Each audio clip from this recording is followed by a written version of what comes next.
ಧರ್ಮಸ್ಥಳದಲ್ಲಿ ನೂರಾರು ಶವಗಳನ್ನು ಹೂತಿಟ್ಟ ಪ್ರಕರಣದಲ್ಲಿ ನಿನ್ನೆ ದೂರುದಾರ ವ್ಯಕ್ತಿ 13 ಸ್ಥಳವನ್ನು ಗುರುತಿಸಿದ್ದ. ಇವತ್ತು ಕೂಡ ಮಹಜರು ನಡೆಯುವಂತಹ ಸಾಧ್ಯತೆ ಇದೆ. ನಿನ್ನೆ ಖಾಸಗಿ ಸ್ಥಳ ಗುರುತಿಸಲು ತೆರಳಿದ್ರು, ಆದರೆ ಸಮಯ ಮುಗಿದ ಹಿನ್ನೆಲೆ ಹಾಗೂ ಜೋರಾಗಿ ಮಳೆ ಬಂದ ಕಾರಣದಿಂದಾಗಿ ಮಹಜರನ್ನ ಮೊಟಕು ಮಾಡಲಾಗಿತ್ತು. ಹೀಗಾಗಿ ಇವತ್ತು ಮತ್ತಷ್ಟು ಶವಗಳನ್ನು ಹೂತಿರುವ ಸ್ಥಳವನ್ನು ಗುರುತಿಸುವಂತ ಸಾಧ್ಯತೆ ಇದೆ. ಹೀಗಾಗಿ ಎಸ್ಐಟಿ ಅಧಿಕಾರಿಗಳು ಮಹತ್ವದ ಸಭೆಯನ್ನು ನಡೆಸ್ತಾ ಇದ್ದಾರೆ. ಕಳೇಬರ ಸಿಕ್ಕರೆ ಮುಂದಿನ ಕ್ರಮದ ಬಗ್ಗೆ ಅಧಿಕಾರಿಗಳು ಚರ್ಚಿಸ್ತಾ ಇದ್ದಾರೆ. ನಿನ್ನೆ ಶವ ಹೂತಿಟ್ಟ ಸ್ಥಳವನ್ನ ಗುರುತಿಸಿದ ಬಳಿಕ ಇವತ್ತು ಕಳೇಬರ ತೆಗೆಯೋದಕ್ಕೆ ಎಸ್ಐಟಿ ಟೀಮ್ ಪ್ಲಾನ್ ಮಾಡಿದೆ. ಇನ್ನು ಈ ಬಗ್ಗೆ ಪ್ರತಿಕ್ರಿಯೆಯನ್ನು ನೀಡಿರುವಂತಹ ಗೃಹ ಸಚಿವರು, ತಲೆಬುರುಡೆ ಕೇಸ್ ಗಂಭೀರವಾಗಿ ಪರಿಗಣಿಸಿದ್ದೇವೆ. ಹೀಗಾಗಿ ಎಸ್ಐಟಿ ತನಿಖೆಯಲ್ಲಿ ನಾವು ಮಧ್ಯೆ ಪ್ರವೇಶಿಸಲ್ಲ. ಎಸ್ಐಟಿ ತನಿಖೆ ಚುರುಕುಗೊಂಡಿದೆ, ಹೀಗಾಗಿ ಸತ್ಯ ಹೊರಗೆ ಬರುತ್ತೆ ಅಂತ ಹೇಳಿದ್ದಾರೆ. ಧರ್ಮಸ್ಥಳದ್ದು ತನಿಖೆ ಚುರುಕುಗೊಂಡಿದೆ. ನಿನ್ನೆ ಒಂದೇ ದಿನ 13 ಕಡೆ ಜಾಗ ತೋರಿಸಿದ್ದಾರೆ. 14 ಕಡೆ ಅದು ತನಿಖೆ ಮುಂದುವರಿಯುತ್ತೆ. ನಾವು ಭಾಳ ಗಂಭೀರವಾಗಿ, ನಾನು ಮೊದಲೇ ಹೇಳಿದ್ದೀನಿ, ಇದನ್ನು ಭಾಳ ಗಂಭೀರವಾಗಿ ತಗೊಂಡಿದ್ದೇವೆ. SIT ಅವರು ತನಿಖೆಯನ್ನು ಮಾಡ್ತಾ ಇದ್ದಾರೆ. ಮಧ್ಯದಲ್ಲಿ ನಾವು ಯಾರು ಏನು ಹೇಳಿಕೆ ಕೊಡೋದಕ್ಕಾಗೋದಿಲ್ಲ. ಧರ್ಮಸ್ಥಳದ್ದು ತನಿಖೆ ಚುರುಕುಗೊಂಡಿದೆ. ನಿನ್ನೆ ಒಂದೇ ದಿನ 13 ಕಡೆ ಜಾಗ ತೋರಿಸಿದ್ದಾರೆ. 14 ಕಡೆ ಅದು ತನಿಖೆ ಮುಂದುವರಿಯುತ್ತೆ. ನಾವು ಭಾಳ ಗಂಭೀರವಾಗಿ, ನಾನು ಮೊದಲೇ ಹೇಳಿದ್ದೀನಿ, ಇದನ್ನು ಭಾಳ ಗಂಭೀರವಾಗಿ ತಗೊಂಡಿದ್ದೇವೆ. SIT ಅವರು ತನಿಖೆಯನ್ನು ಮಾಡ್ತಾ ಇದ್ದಾರೆ. ಮಧ್ಯದಲ್ಲಿ ಚಂದನವನದಲ್ಲಿ ಸ್ಟಾರ್ ವಾರ್ ತಾರಕಕ್ಕೇರಿದೆ. ಪ್ರಥಮ್ ವರ್ಸಸ್ ದರ್ಶನ್ ಫ್ಯಾನ್ಸ್ ಜಟಾಪಟಿ ಮತ್ತೊಂದು ಹಂತ ತಲುಪಿದೆ. ದರ್ಶನ್ ಫ್ಯಾನ್ಸ್ ಪೋಸ್ಟ್ಗೆ ಸೆಲ್ಫಿ ವಿಡಿಯೋ ಮಾಡಿ ನಟ ಪ್ರಥಮ್ ಟಾಂಗ್ ಕೊಟ್ಟಿದ್ದಾರೆ. ಡಿ ಕಂಪನಿ ಅಲ್ಲ, ಡುಬಾಕ್ ಕಂಪನಿ. ನೀವು ಚಿಪ್ಸು ಪಪ್ಸು ತಿನ್ನೋಕೆ ಹೋಗಿ ಡುಬಾಕ್ ಕಂಪನಿ ಅಂತ ಹೆಸರಿಟ್ಕೊಂಡಿರೋ ಪುಡಾಂಗ್ಗಳು ಅಂತ ಪ್ರಥಮ್ ಕಿಡಿಕಾರಿದ್ದಾರೆ. ಈಶ್ವರ್ನ ಈ ರಾಷ್ಟ್ರೀಯ ತನಿಖಾ ಸಂಸ್ಥೆ NIA, Interpol, cyber crime, intelligence ಎಲ್ಲ ದೇಶದ ಬಹಳ ದೊಡ್ಡ ಬಹುಕಾರಿಕಾ ಸಂಸ್ಥೆಗಳು. ಇದೆಲ್ಲ ನಿಲ್ಲಿಸ್ಬಿಡಕ್ಕೆ ಮುಚ್ಚಿಬಿಟ್ಟು ಯಾವ್ದೋ ಡಿ ಕಂಪ್ನಿ, ಡುಬಾಕ್ ಕಂಪ್ನಿನ ದರ್ವೇಸಿಗಳ ಕಂಪ್ನಿ ಅಂತ ಐತೆ, ಇವರು ಕೊಟ್ಬಿಡಿ ಎಲ್ಲ ಕೇಸು ಸಾಲ್ವ್ ಮಾಡ್ಬಿಡ್ತಾರೆ. ಏನೋ ಎಲ್ಲ ಇಂಟೆಲಿಜೆನ್ಸ್ ಪ್ರಕಾರ ಏನು ಇನ್ವೆಸ್ಟಿಗೇಷನ್ ಮಾಡಿ ಹೇಳ್ಬಿಟ್ರಂತೆ ಚಿಪ್ಸು ಪಪ್ಸು ಮ್ಯಾಟ್ರ್ ಅಂತೆ. ಚಿಪ್ಸಿನ ಕಲ್ ರೌಡಿಗಳ ಹತ್ರ ಹೋಗಿದ್ದಂತೆ. ಏನು ನಿಮ್ಗೊಂದು ಚೂರಾದ್ರೂ ಕಾಮನ್ ಸೆನ್ಸ್ ಬೇಡವಲ್ಲ? ಒಂದು ಶಿಕ್ಷಣ ಪ್ರಥಮ್ ಸೆಲ್ಫಿ ವಿಡಿಯೋ ಮಾಡೋ ಮೊದಲು ದರ್ಶನ್ ಅಭಿಮಾನಿಗಳು ಆಕ್ರೋಶವನ್ನ ವ್ಯಕ್ತಪಡಿಸಿದ್ದಾರೆ. ಪ್ರಥಮ್ ಮೇಲೆ ಹಲ್ಲೆ ಪ್ರಕರಣ ಸತ್ಯ ಹೊರಗೆ ಬಂದಿದೆ. ರೌಡಿಗಳ ಜೊತೆಗೆ ಹೋಗಿ ಅವರ ಕಾರ್ಯಕ್ರಮದಲ್ಲಿ ಅವರ ಹತ್ತಿರಾನೇ ತಿಂದು ಅವರನ್ನ ರೇಗಿಸಿದ್ದಾರೆ. ಒಟ್ಟಾರೆ ಇದು ಬ್ರೆಡ್ ಚಿಪ್ಸು ಕೇಳಿ ಖಾರ ಬಂದ್ ತಿಂದಂತ ಪ್ರಕರಣ ಅಂತ ಕಿಡಿಕಾರಿದ್ದಾರೆ.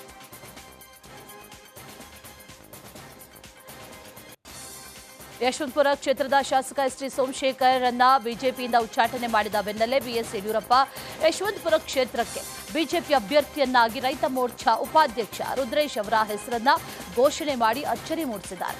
ಈ ಬೆನ್ನಲ್ಲೇ ಬಿಜೆಪಿ JDS ನಡುವೆ ಭಿನ್ನಮತ ಸ್ಫೋಟವಾಗಿದೆ. ಅವರ ಗೆಲುವನ್ನು ತಡೆಯುವುದಕ್ಕೆ ಯಾರಿಗೂ ಸಾಧ್ಯ ಇಲ್ಲ.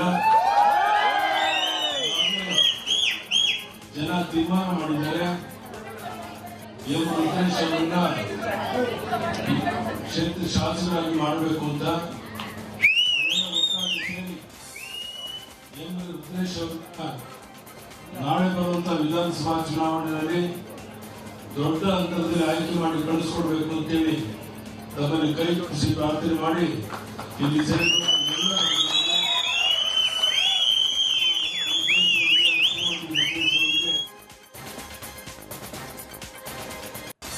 ಏಕಪಕ್ಷೀಯವಾಗಿ ಯಶವಂತಪುರ ಕ್ಷೇತ್ರಕ್ಕೆ BSY ಅಭ್ಯರ್ಥಿಯನ್ನ ಘೋಷಣೆ ಮಾಡಿದ್ದಕ್ಕೆ JDS ಮುಖಂಡರು ಕಿಡಿಕಾರ್ತಾ ಇದ್ದಾರೆ. ಮೈತ್ರಿ ಇರುವಾಗಲೇ ಟಿಕೆಟ್ ಘೋಷಣೆ ಮಾಡಿದ್ದಕ್ಕೆ ಆಕ್ರೋಶವನ್ನ ವ್ಯಕ್ತಪಡಿಸಿದ್ದಾರೆ. ಘೋಷಣೆಯ ಬೆನ್ನಲ್ಲೇ JDS ವಲಯದಲ್ಲಿ ಈಗ ಅಸಮಾಧಾನ ವ್ಯಕ್ತವಾಗ್ತಾ ಇದೆ. ಯಶವಂತಪುರ ಕ್ಷೇತ್ರಕ್ಕೆ ಈಗ ಬಿಜೆಪಿ JDS ಪೈಪೋಟಿ ಶುರುವಾಗಿದೆ. ಕಾಲ್ತುಳಿತದಲ್ಲಿ ಸಾವನ್ನಪ್ಪಿದ್ದ ಬಾಲಕಿ ದಿವ್ಯಾಂಶಿಯನ್ನ ಮರಣೋತ್ತರ ಪರೀಕ್ಷೆಗೆ ಕರೆದೊಯ್ಯುವಾಗ ಚಿನ್ನಾಭರಣ ಇತ್ತು ಅನ್ನುವಂಥ ಆರೋಪಕ್ಕೆ ಬಿಗ್ ಟ್ವಿಸ್ಟ್ ಸಿಕ್ಕಿದೆ. ಬೌರಿಂಗ್ ಆಸ್ಪತ್ರೆ ಶವಾಗಾರದ ಹೊರಗುತ್ತಿಗೆ ಸಿಬ್ಬಂದಿ ಬಾಲಕಿ ದಿವ್ಯಾಂಶಿಯ ಓಲೆಯನ್ನ ಕದ್ದು ಮಾರಾಟ ಮಾಡಿರೋದು ಬಯಲಾಗಿದೆ. ಮೃತ ದಿವ್ಯಾಂಶಿ ತಾಯಿ ದೂರು ಕೊಟ್ಟ ಬೆನ್ನಲ್ಲೇ ಪೊಲೀಸರು ತನಿಖೆಗಿಳಿದಿದ್ರು. ಈ ವೇಳೆ ಕದ್ದಿರಿಯುವಂತ ಕಿವಿಯೋಲೆ ಮಾರಾಟ ಮಾಡಿರುವ ಬಗ್ಗೆ ಸಿಬ್ಬಂದಿ ಒಪ್ಪಿಕೊಂಡಿದ್ದಾರೆ. ರಾಜ್ಯದಲ್ಲಿ ಗೊಬ್ಬರದ ಅಭಾವ ಉಂಟಾಗಿದೆ. ಯೂರಿಯಾ ಗೊಬ್ಬರಕ್ಕಾಗಿ ರೈತರು ಗಾಳಿ ಮಳೆ ಅನ್ನದೇ ಬೆಳಗ್ಗೆ 3ರಿಂದ 4 ಗಂಟೆ ಬಂದು ಅಂಗಡಿಗಳ ಮುಂದೆ ಕ್ಯೂ ನಿಲ್ತಾ ಇದ್ದಾರೆ. ರಾಜ್ಯದ ಬಹುತೇಕ ಅಂಗಡಿಗಳಲ್ಲಿ ನೋ ಸ್ಟಾಕ್ ಬೋರ್ಡ್ಗಳು ರಾರಾಜಿಸ್ತಾ ಇದೆ. ಸಕಾಲಕ್ಕೆ ಗೊಬ್ಬರ ಸಿಗದೆ ರೈತರು ಕಂಗಾಲಾಗಿದ್ದು ಸರ್ಕಾರದ ವಿರುದ್ಧ ಆಕ್ರೋಶವನ್ನ ಹೊರಹಾಕಿದ್ದಾರೆ. ಇದರ ನಡುವೆ ರಾಜ್ಯಾದ್ಯಂತ ಸರ್ಕಾರ ವಿರುದ್ಧ ಇವತ್ತು ಬಿಜೆಪಿ ಪಡೆ ಬೀದಿಗಿಳಿಯಲಿದೆ. ಬಿಜೆಪಿ ರಾಜ್ಯಾಧ್ಯಕ್ಷ ಬಿವೈ ವಿಜೇಂದ್ರ ನೇತೃತ್ವದಲ್ಲಿ ಇವತ್ತು ಬೆಳಗ್ಗೆ 11:30ಕ್ಕೆ ಬೃಹತ್ ಕಾಲ್ನಡಿಗೆ ಜಾಥಾ ನಡೆಯಲಿದೆ. ಬೆಳ್ಳಂಬೆಳಗ್ಗೆ ಬಿಬಿಎಂಪಿ ಮುಖ್ಯ ಆಯುಕ್ತ ಮಹೇಶ್ವರ ರಾವ್ ಸಿಟಿ ರೌಂಡ್ಸ್ ನಡೆಸಿದ್ದಾರೆ. ಕಾರ್ನಿಂದ ಇಳಿದು ಆಯುಕ್ತರು ನಡೆದಾಗ ನಿಜ ಸ್ಥಿತಿಯ ಅರಿವಾಗಿದೆ. ಅವೈಜ್ಞಾನಿಕ ಫುಟ್ಪಾತ್ ಕಂಡು ಜೊತೆಗಿದ್ದ ಅಧಿಕಾರಿಗಳಿಗೆ ಕ್ಲಾಸ್ ತೆಗೆದುಕೊಂಡಿದ್ದಾರೆ. ಫುಟ್ಪಾತ್ ಮೇಲೆಯೇ ಕಸದ ರಾಶಿ, ಮಣ್ಣು ಕಂಡು ಆಯುಕ್ತ ಮಹೇಶ್ವರ ರಾವ್ ಕೆಂಡಾಮಂಡಲರಾಗಿದ್ದಾರೆ.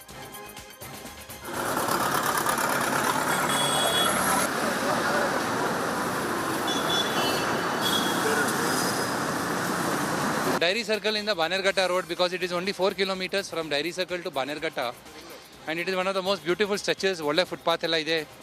ಇದನ್ನು ಸ್ವಲ್ಪ ಇಂಪ್ರೂವ್ಮೆಂಟ್ ಮಾಡಿದರೆ, ಸ್ವಲ್ಪ ಫುಟ್ಪಾತ್ ವೈಡನ್ ಮಾಡಿದರೆ, ಜನರು ಏನು ಮೆಟ್ರೋ ಉಪಯೋಗ ಮಾಡ್ತಾರೆ ಇಲ್ಲಿಂದ ಆರಾಮಿಂದ they can use the footpath and they can use the metro very easily. ಅದಕ್ಕೆ ನಾವು ಇಲ್ಲಿಂದ ವೀಕ್ಷಣೆ ಮಾಡಲಿಕ್ಕೆ ಬಂದಿದ್ದೇವೆ. ಭಾಳಷ್ಟು ಜಾಗದಲ್ಲಿ ಸ್ವಲ್ಪ ಚೂರು ರಿಪೇರ್ ಇದೆ, ಡ್ರೈನೇಜ್ ಸ್ವಲ್ಪ ವೀಕ್ ಇದೆ, ಸ್ವಲ್ಪ ಮೇಂಟೆನೆನ್ಸು, ಹೈಟ್ ಎಟ್ಸೆಟ್ರಾ ನೋಡ್ಲಿಕ್ಕೆ ಬಂದಿದ್ದೇವೆ. ಬಹುತೇಕ ಇದು ಒಂದು ಶೋಕೇಸ್ ಮಾಡ್ಬೋದು ನಾವು ಸಿಟಿಗೆ. ಇದೇ ಥರ ನಾವು ಮಾಡಿದರೆ ಜನರು ಮನೆಯಿಂದ ಆಫೀಸ್ ತನಕ ನಡೆದು ಹೋಗಲಿಕ್ಕೆ ಅವರಿಗೆ ಅವಕಾಶ ಕಲ್ಪಿಸಿದರೆ ಆ್ಯಂಡ್ ಪಬ್ಲಿಕ್ ಟ್ರಾನ್ಸ್ಪೋರ್ಟ್ ಉಪಯೋಗ ಮಾಡಿದರೆ, ಇದಕ್ಕಿಂತ ನಮ್ಮ ಬ್ಯಾಂಗ್ಳೂರು ಟ್ರಾಫಿಕ್ಕಿಗೆ ಸಹ ಸ್ವಲ್ಪ ಸಮಸ್ಯೆ ಕಡಿಮೆ ಆಗ್ತದೆ. ನಮ್ಮ ಜನರದು ಬೀದಿ ನಾಯಿಗಳ ಡೆಡ್ಲಿ ದಾಳಿಗೆ ವ್ಯಕ್ತಿ ಬಲಿಯಾಗಿರುವ ಘಟನೆ ಬೆಂಗಳೂರಿನ ಕೋಡಿಗೆಹಳ್ಳಿ ಪೊಲೀಸ್ ಠಾಣಾ ವ್ಯಾಪ್ತಿಯಲ್ಲಿ ನಡೆದಿದೆ. ಬೆಳಗ್ಗೆ ವಾಕಿಂಗ್ ಹೋಗ್ತಾ ಇದ್ದಂಥ ಸಂದರ್ಭದಲ್ಲಿ 8ರಿಂದ 9 ಬೀದಿ ನಾಯಿಗಳು ಅಟ್ಯಾಕ್ ಮಾಡಿದೆ. ರಾಕ್ಷಸರಂತೆ ನಾಯಿಗಳು ಎರಗಿದ್ದರಿಂದ ಕೈಕಾಲಿನ ಅರ್ಧ ಮಾಂಸವನ್ನೇ ಕಚ್ಚಿದ್ದಾರೆ. ಬೀದಿ ನಾಯಿಗಳ ಅಟ್ಯಾಕ್ನಿಂದ 71 ವರ್ಷದ ಸೀತಪ್ಪ ಸಾವನ್ನಪ್ಪಿದ್ದಾರೆ.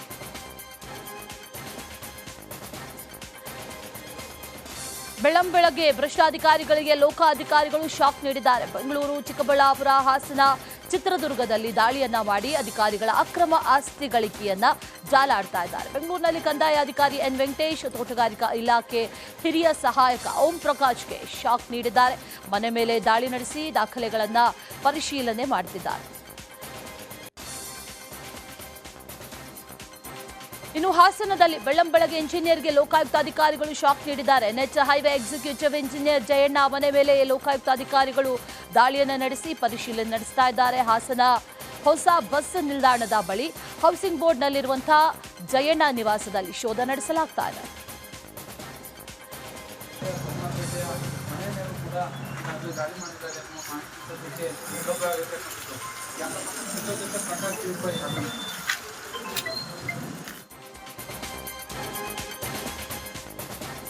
ರಾಜ್ಯದಲ್ಲಿ ಯೂರಿಯಾ ಗೊಬ್ಬರ ಅಭಾವ ದಿನದಿಂದ ದಿನಕ್ಕೆ ಹೆಚ್ಚಾಗ್ತಾ ಇದೆ. ಯೂರಿಯಾ ಗೊಬ್ಬರಕ್ಕಾಗಿ ರಾತ್ರಿಯಿಡೀ ಸೊಸೈಟಿ ಮುಂದೆ ಮಲಗಿ ರೈತರು ಕಾಲ ಕಳೆದಿದ್ದಾರೆ. ಮುದ್ದಾಬಳ್ಳಿ, ಗೊಂಡಬಾಳ ರೈತರು ರಸಗೊಬ್ಬರಕ್ಕಾಗಿ ಪರದಾಟ ನಡೆಸಿದ್ದಾರೆ. ಸೊಸೈಟಿ ಮುಂದೆ ಮಲಗಿ ಸರತಿ ಸಾಲಿನಲ್ಲಿ ಗೊಬ್ಬರ ಪಡೆಯುವುದಕ್ಕೆ ಮುಗಿಬಿದ್ದಿದ್ದಾರೆ.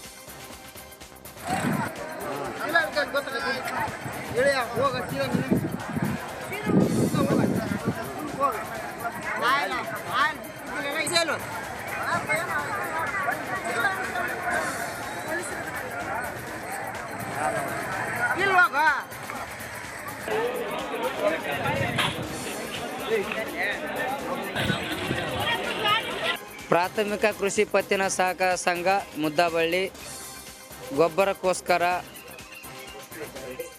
ಎಲ್ಲರೂ ಈ ರೀತಿ ಮಲಗಿದ್ದಾರೆ. ಅವರ ಮನೆ ಆಳಿಚಿ.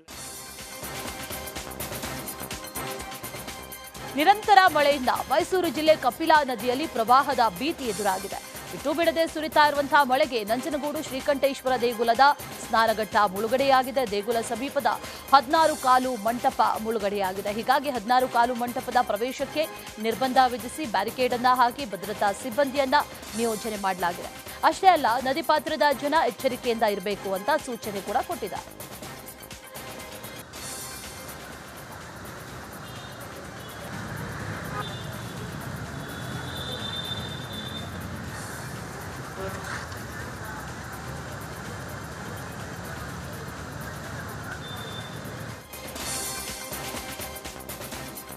ಕಾಡಾನೆ ದಾಳಿಯಿಂದ ಇಬ್ಬರಿಗೆ ಗಾಯವಾಗಿರುವ ಘಟನೆ ಮಡಿಕೇರಿಯ ಕರಡಿಗೋಡು ಗ್ರಾಮದಲ್ಲಿ ನಡೆದಿದೆ.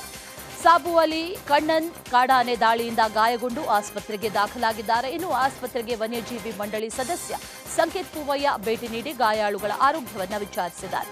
ಕಾಡಾನೆ ಹಾವಳಿ ತಡೆಗೆ ಶಾಶ್ವತ ಕ್ರಮದ ಭರವಸೆ ನೀಡಿದ್ದಾರೆ.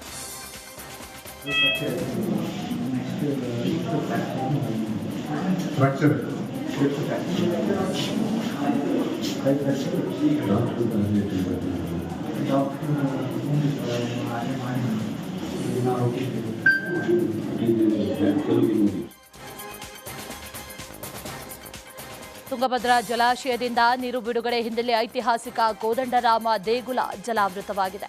ಡ್ಯಾಂನಿಂದ 1 ಲಕ್ಷಕ್ಕೂ ಅಧಿಕ ಕ್ಯೂಸೆಕ್ಸ್ ನೀರನ್ನ ಬಿಡುಗಡೆ ಮಾಡಲಾಗಿದೆ. ಹೀಗಾಗಿ ಕೋದಂಡರಾಮ ದೇಗುಲ ಸೇರಿ ನಾನಾ ದೇಗುಲಗಳ ದಾರಿ ಕೂಡ ಬಂದಾಗಿದೆ. ಐತಿಹಾಸಿಕ ಸ್ಮಾರಕಗಳು, ಮಂಟಪಗಳು ಮುಳುಗಡೆಯಾಗಿದೆ. ಕೋದಂಡರಾಮ ಚಕ್ರತೀರ್ಥದ ಬಳಿ ನೀರಿನ ರಭಸ ಜೋರಾಗಿದೆ.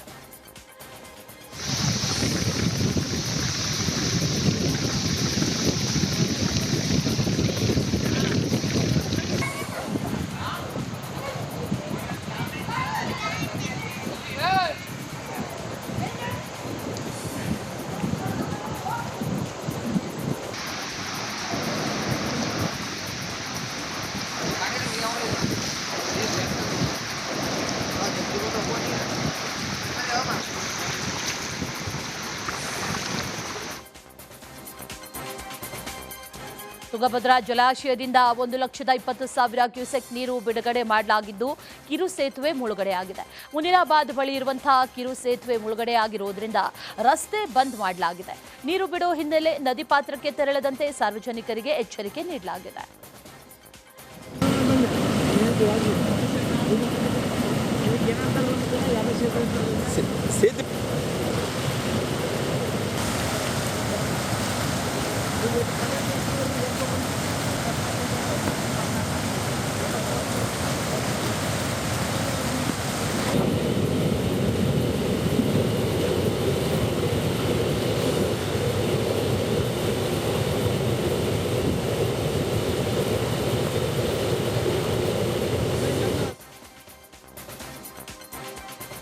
ತುಂಗಭದ್ರಾ ಜಲಾಶಯದಿಂದ ನದಿಗೆ ಅಪಾರ ಪ್ರಮಾಣದ ನೀರನ್ನ ಬಿಡುಗಡೆ ಮಾಡಿರುವಂತಹ ಹಿನ್ನೆಲೆಯಲ್ಲಿ ಐತಿಹಾಸಿಕ ಪುರಂದರದಾಸರ ಮಂಟಪ ಮುಳುಗಡೆಯಾಗಿದೆ. ಪುರಂದರದಾಸರ ಮಂಟಪ ಜಲಾವೃತ ಆಗಿ ದೇಗುಲದ ಮೇಲೆ ಇರುವಂತಹ ಧ್ವಜ ಮಾತ್ರ ಕಾಣ್ತಾ ಇದೆ. ಪುರಂದರದಾಸರ ಮಂಟಪಕ್ಕೆ ಬರುವಂತಹ ಭಕ್ತಾದಿಗಳು ಧ್ವಜಕ್ಕೆ ನಮಸ್ಕರಿಸಿ ಹೋಗ್ತಿದ್ದಾರೆ.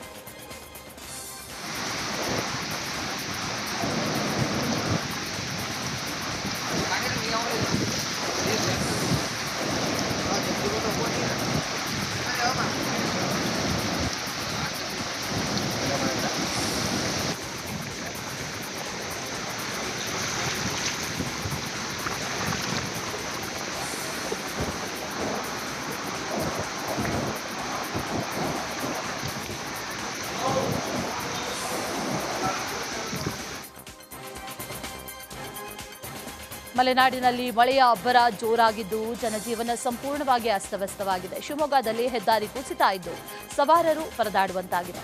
5 ವರ್ಷ ಕಳೆದರೂ ಕೂಡ ಹೆದ್ದಾರಿ ಕಾಮಗಾರಿ ಇನ್ನೂ ಕೂಡ ಪೂರ್ಣಗೊಂಡಿಲ್ಲ. ಹೀಗಾಗಿ ವಾಹನ ಸವಾರರಿಗೆ ಡವಡವ ಶುರುವಾಗಿದೆ. ಶಿವಮೊಗ್ಗ ಭದ್ರಾವತಿ ರಸ್ತೆಯ ಮಾಚನಹಳ್ಳಿ ಬಳಿ ಹೆದ್ದಾರಿ ಕುಸಿತ ಇದೆ. ಸರ್ವಿಸ್ ರಸ್ತೆಯಲ್ಲಿ ವಾಹನ ಸವಾರರು ಓಡಾಡುವಂತಾಗಿದೆ.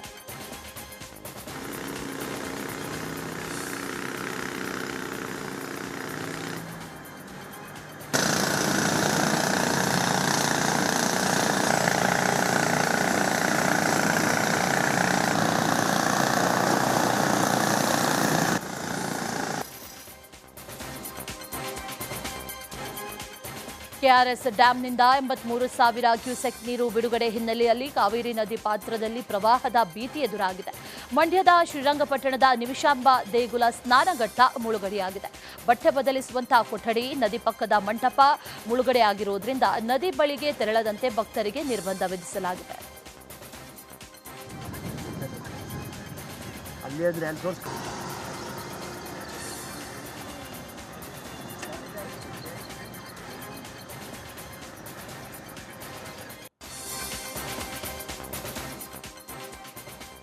ಮಹಾರಾಷ್ಟ್ರದ ಪಶ್ಚಿಮ ಘಟ್ಟಗಳಲ್ಲಿ ಮಳೆ ಅಬ್ಬರ ಜೋರಾಗಿದೆ. ಇದರಿಂದ ಬೆಳಗಾವಿಯ ಚಿಕ್ಕೋಡಿ ಉಪವಿಭಾಗದಲ್ಲಿ ಹಲವು ಅವಾಂತರ ಸೃಷ್ಟಿಯಾಗಿದೆ. ಕೃಷ್ಣಾ ನದಿ ಅಪಾಯ ಮಟ್ಟದಲ್ಲಿ ಹರಿತಾ ಇದೆ. ನದಿಗೆ 1 ಲಕ್ಷಕ್ಕೂ ಅಧಿಕ ಕ್ಯೂಸೆಕ್ ನೀರನ್ನ ಬಿಡುಗಡೆ ಮಾಡಲಾಗ್ತಾ ಇದೆ. ಇದರಿಂದ ಕಲ್ಲೋಳ ಗ್ರಾಮದ ದತ್ತ ಮಂದಿರ ಜಲಾವೃತ ಆಗಿದ್ದು, ಕೆಳಹಂತದ 8 ಸೇತುವೆಗಳು ಜಲಾವೃತ ಆಗಿದೆ. ನದಿಗೆ ಇಳಿಯದಂತೆ ಜಿಲ್ಲಾಡಳಿತ ಜನರಿಗೆ ಕಟ್ಟೆಚ್ಚರ ನೀಡಿದೆ.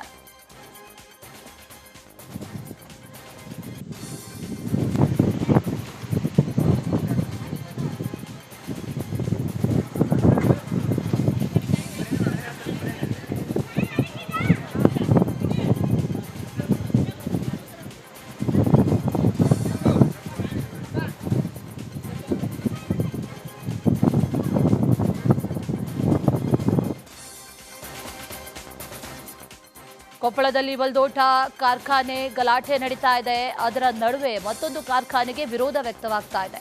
ತಾಲೂಕಿನ ಮುದ್ದಾಬಳ್ಳಿ ಕೊಂಡಬಾಳ ಬಳಿ ಸಕ್ಕರೆ ಕಾರ್ಖಾನೆ ಸ್ಥಾಪಿಸುವುದಕ್ಕೆ ಯುಕೆಇಎಂ ಕಂಪನಿ ಮುಂದಾಗಿದೆ. ಇದಕ್ಕೆ ಸುಮಾರು 450 ಕುಟುಂಬಗಳಿಂದ ಆಕ್ಷೇಪಣಾ ಅರ್ಜಿ ಸಲ್ಲಿಕೆಯಾಗಿದೆ.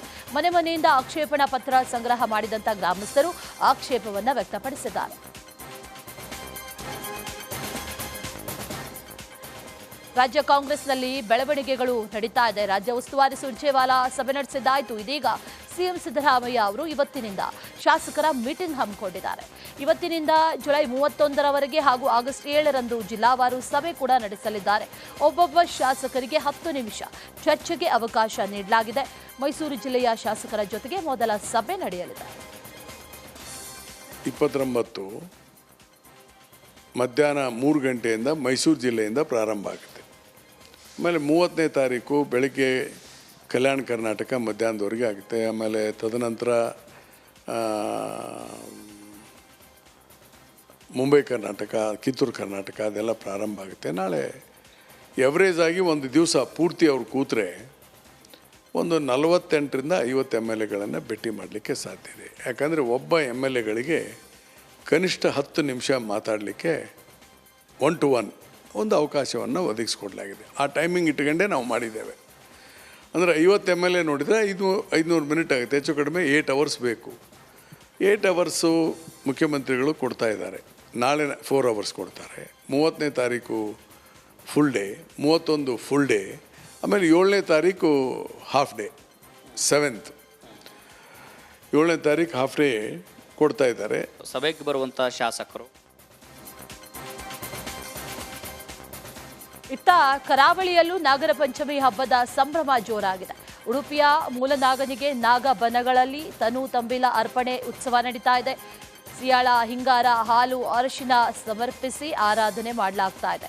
ಎಲ್ಲೆಡೆ ನಾಗಬನಗಳಲ್ಲಿ ಸಾಂಪ್ರದಾಯಿಕ ಆಚರಣೆಯನ್ನ ಮಾಡಲಾಗ್ತಾ ಇದೆ. ಕಾಪು, ಉಡುಪಿ, ಕುಂದಾಪುರ ಭಾಗದಲ್ಲಿ ಸುಬ್ರಹ್ಮಣ್ಯ ದೇವಸ್ಥಾನ ನಾಗಬನ, ಮೂಲ ನಾಗಬನಕ್ಕೆ ಸಾವಿರಾರು ಭಕ್ತರು ಬಂದು ಪೂಜೆ ಸಲ್ಲಿಸುತ್ತಿದ್ದಾರೆ.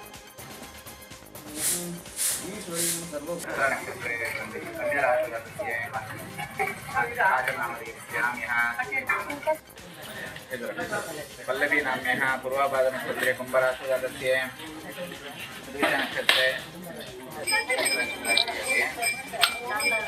शान्तरामनामदेशस्य नक्षत्रे सिंहराशिजातस्य इदे नामदेशस्य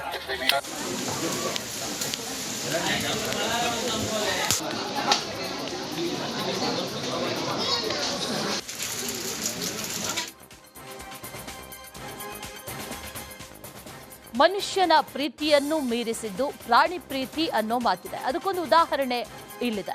ಕಾಡಾನೆಯೊಂದು ಮೃತಪಟ್ಟಂಥ ಮರಿಯನ್ನ ಹುಡುಕಿಕೊಂಡು 150 ಕಿಲೋಮೀಟರ್ ದೂರ ಬಂದಿದೆ. ಕೊಡಗು ಜಿಲ್ಲೆಯ ಪಾಲಿಬೆಟ್ಟದಿಂದ ಮೂಡಿಗೆರೆಗೆ ಈ ಆನೆ ಸಾಗಿ ಬಂದಿದೆ.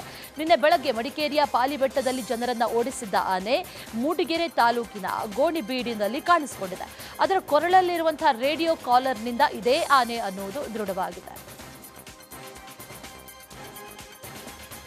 ಗದಗ ಜಿಲ್ಲೆ ಅನ್ನದಾತರಿಗೆ ಈಗ ಮತ್ತೊಂದು ಸಂಕಷ್ಟ ಎದುರಾಗಿದೆ. ವಿಚಿತ್ರ ಕೀಟವೊಂದು ರೈತರನ್ನ ಸಂಕಷ್ಟಕ್ಕೆ ದೂಡಿದೆ. ಈ ಬಾರಿ ಹೆಸರು ಬೆಳೆ ಉತ್ತಮವಾಗಿ ಬಂದಿದೆ. ಆದರೆ ಕಟಾವಿಗೆ ಬಂದ ಗೊಂಚಲನ್ನ ಕೀಟ ಕತ್ತರಿಸಿ ಹಾಕ್ತಾ ಇದೆ.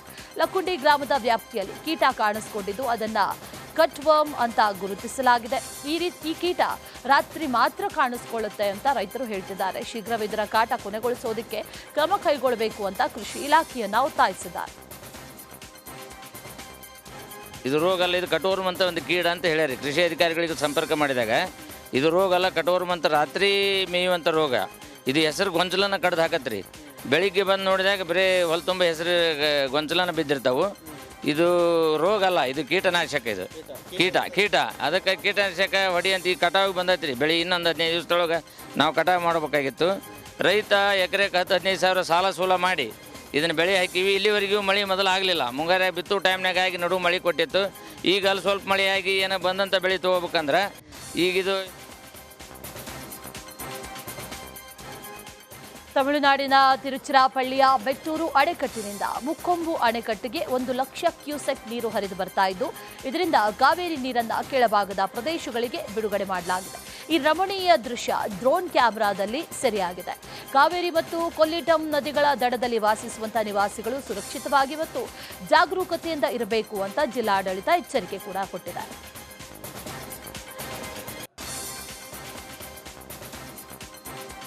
ಹಿಮಾಚಲ ಪ್ರದೇಶದಲ್ಲಿ ಭಾರೀ ಮೇಘ ಸ್ಫೋಟವಾಗಿದೆ. ಇದರಿಂದ ಊಹಿಸಲು ಸಾಧ್ಯ ಇಲ್ಲದಂತ ಹಾನಿಯಾಗಿದೆ. ಹಿಮಾಚಲ ಪ್ರದೇಶದ ಮಂಡಿ ಜಿಲ್ಲೆಯಲ್ಲಿ ವಿಪರೀತ ಮಳೆ ಪ್ರವಾಹ ಆಗಿದೆ. ಕೆಸರು ಮಣ್ಣಿನಲ್ಲಿ 15ಕ್ಕೂ ಹೆಚ್ಚು ವಾಹನಗಳು ಹುದುಗಿ ಹೋಗಿದೆ. ಮಂಡಿ ಪಟ್ಟಣದ ವಿವಿಧೆಡೆ ಭಾರೀ ಪ್ರವಾಹ ಆಗಿದ್ದು ಜನ ಪರದಾಡ್ತಿದ್ದಾರೆ.